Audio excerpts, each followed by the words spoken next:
اور کانٹوں کا تاج بنا کر اس کے سر پر رکھا، اور ایک سرکنڈا اس کے دہنے ہاتھ میں دیا، اور اس کے آگے گھٹنے ٹیک کر اسے ٹھٹھوں میں اڑانے لگے کہ اے یہودیوں کے بادشاہ، آداب۔ خداوند کے زندہ اور پاک کلام میں سے متی کی انجیل، اس کا 27واں باب۔ جب صبح ہوئی تو سب سردار کاہنوں اور قوم کے بزرگوں نے یسوع کے خلاف مشورہ کیا کہ اسے مار ڈالیں، اور اسے باندھ کر لے گئے اور پلاطس حاکم کے حوالہ کیا۔ جب اس کے پکڑوانے والے یہودا نے یہ دیکھا کہ وہ مجرم ٹھہرایا گیا تو پچھتایا، اور وہ 30 روپے سردار کاہنوں اور بزرگوں کے پاس واپس لا کر کہا، میں نے گناہ کیا کہ بے قصور کو قتل کے لیے پکڑوایا۔ انہوں نے کہا، ہمیں کیا، تو جان۔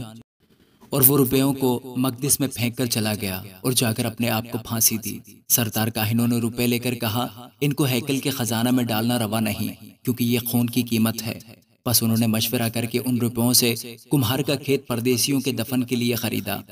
اس سبب سے وہ کھیت آج تک خون کا کھیت کہلاتا ہے۔ اس وقت وہ پورا ہوا جو یرمیہ نبی کی معرفت کہا گیا تھا کہ جس کی قیمت ٹھہرائی گئی تھی، انہوں نے اس کی قیمت کے وہ 30 روپے لے لیے۔ اس کی قیمت بعض بنی اسرائیل نے ٹھہرائی تھی، اور ان کو کمہار کے کھیت کے لیے دیا، جیسا خداوند نے مجھے حکم دیا۔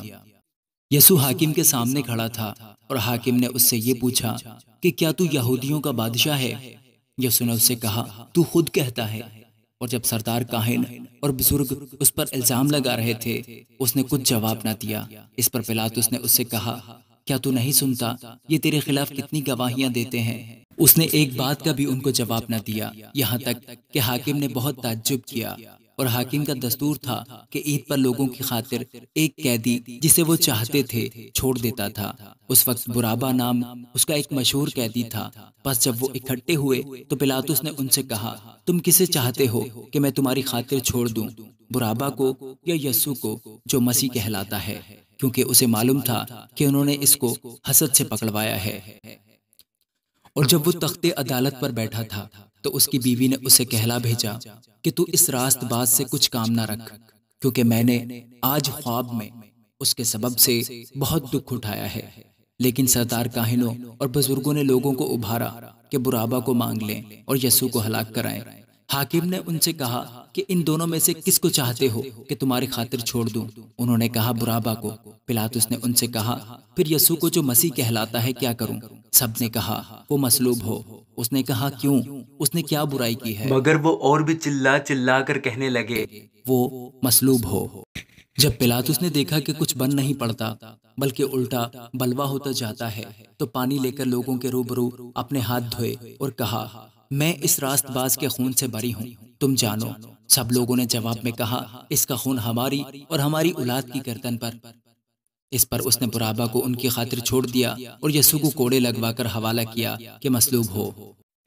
اس پر حاکم کے سپاہیوں نے یسوع کو قلعہ میں لے جا کر ساری پلٹن اس کے گرد جمع کی، اور اس کے کپڑے اتار کر اسے کرمزی چوغا پہنایا، اور کانٹوں کا تاج بنا کر اس کے سر پر رکھا، اور ایک سرکنڈا اس کے دہنے ہاتھ میں دیا، اور اس کے آگے گھٹنے ٹیک کر اسے ٹھٹھوں میں اڑانے لگے کہ اے یہودیوں کے بادشاہ، آداب۔ اور اس پر تھوکا، اور وہی سرکنڈا لے کر اس کے سر پر مارنے لگے۔ اور جب اس کا ٹھٹھا کر چکے تو چوغا کو اس پر سے اتار کر پھر اسی کے کپڑے اسے پہنائے اور مصلوب کرنے کو لے گئے۔ جب باہر آئے تو انہوں نے شمعون نامی ایک قرینی آدمی کو پا کر اسے بیگار میں پکڑا کہ اس کی صلیب اٹھائے، اور اس جگہ جو گلگتا یعنی کھوپڑی کی جگہ کہلاتی ہے پہنچ کر پت ملی ہوئی میں اسے پینے کو دی، مگر اس نے چکھ کر پینا نہ چاہا۔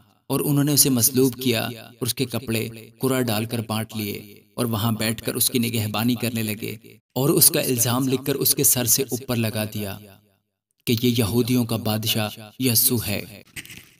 اس وقت اس کے ساتھ 2 ڈاکو مصلوب ہوئے، ایک دہنے اور ایک بائیں، اور راہ چلنے والے سر ہلا ہلا کر اس کو لان تان کرتے اور کہتے تھے، اے مقدس کے ڈھانے والے اور 3 دن میں بنانے والے، اپنے تئیں بچا، اگر تو خدا کا بیٹا ہے تو صلیب پر سے اتر آ۔ اسی طرح سردار کاہن بھی فقیہوں اور بزرگوں کے ساتھ مل کر ٹھٹھے سے کہتے تھے، اس نے اوروں کو بچایا، اپنے تئیں نہیں بچا سکتا، یہ تو اسرائیل کا بادشاہ ہے، اب صلیب پر سے اتر آئے تو ہم اس پر ایمان لائیں۔ اس نے خدا پر بھروسہ کیا ہے، اگر وہ اسے چاہتا ہے تو اب اس کو چھڑا لے، کیونکہ اس نے کہا تھا، میں خدا کا بیٹا ہوں۔ اسی طرح ڈاکو بھی جو اس کے ساتھ مصلوب ہوئے تھے اس پر لان تان کرتے تھے، اور دوپہر سے لے کر تیسرے پہر تک تمام ملک میں اندھیرا چھایا رہا۔ اور تیسرے پہر کے قریب یسوع نے بڑی آواز سے چلا کر کہا، ایلی ایلی لما شبقتنی، یعنی اے میرے خدا، اے میرے خدا، تو نے مجھے کیوں چھوڑ دیا؟ جو وہاں کھڑے تھے ان میں سے بعض نے سن کر کہا، یہ ایلیا کو پکارتا ہے۔ اور فوراً ان میں سے ایک شخص دوڑا اور سپنج لے کر سرکہ میں ڈبویا اور سرکنڈے پر رکھ کر اسے چسایا، مگر باقیوں نے کہا، ٹھہر جاؤ، دیکھیں تو ایلیا اسے بچانے آتا ہے یا نہیں۔ یسوع نے پھر بڑی آواز سے چلا کر جان دے دی، اور مقدس کا پردہ اوپر سے نیچے تک پھٹ کر دو ٹکڑے ہو گیا، اور زمین لرزی اور چٹانیں تڑک گئیں، اور قبریں کھل گئیں، اور بہت سے جسم ان مقدسوں کے جو سو گئے تھے جی اٹھے، اور اس کے جی اٹھنے کے بعد قبروں سے نکل کر مقدس شہر میں گئے اور بہتوں کو دکھائی دیے۔ پس صوبہ دار اور جو اس کے ساتھ یسوع کی نگہبانی کرتے تھے بھونچال اور تمام ماجرا دیکھ کر بہت ہی ڈر کر کہنے لگے کہ بے شک یہ خدا کا بیٹا تھا۔ اور وہاں بہت سی عورتیں جو گلیل سے یسوع کی خدمت کرتی ہوئی اس کے پیچھے پیچھے آئی تھیں، دور سے دیکھ رہی تھیں۔ ان میں مریم مگدلینی تھی، اور یعقوب اور یوسس کی ماں مریم، اور زبدی کے بیٹوں کی ماں۔ جب شام ہوئی تو یوسف نام ارمتیہ کا ایک دولت مند آدمی آیا جو خود بھی یسوع کا شاگرد تھا۔ اس نے پلاطس کے پاس جا کر یسوع کی لاش مانگی، اور پلاطس نے اسے دے دینے کا حکم دیا۔ اور یوسف نے لاش کو لے کر صاف مہین چادر میں لپیٹا اور اپنی نئی قبر میں جو اس نے چٹان میں کھدوائی تھی رکھا۔ پھر وہ ایک بڑا پتھر قبر کے منہ پر لڑکا کر چلا گیا، اور مریم مگدلینی اور دوسری مریم وہاں قبر کے سامنے بیٹھی تھی۔ دوسرے دن جو تیاری کے بعد کا دن تھا، سردار کاہنوں اور فریسیوں نے پلاطس کے پاس جمع ہو کر کہا، خداوند، ہمیں یاد ہے کہ اس دھوکے باز نے جیتے جی کہا تھا، میں 3 دن کے بعد جی اٹھوں گا۔ بس حکم دے کہ تیسرے دن تک قبر کی نگہبانی کی جائے، کہیں ایسا نہ ہو کہ اس کے شاگرد آ کر اسے چرا لے جائیں اور لوگوں سے کہہ دیں کہ وہ مردوں میں سے جی اٹھا ہے، اور یہ پچھلا دھوکا پہلے سے بھی برا ہوگا۔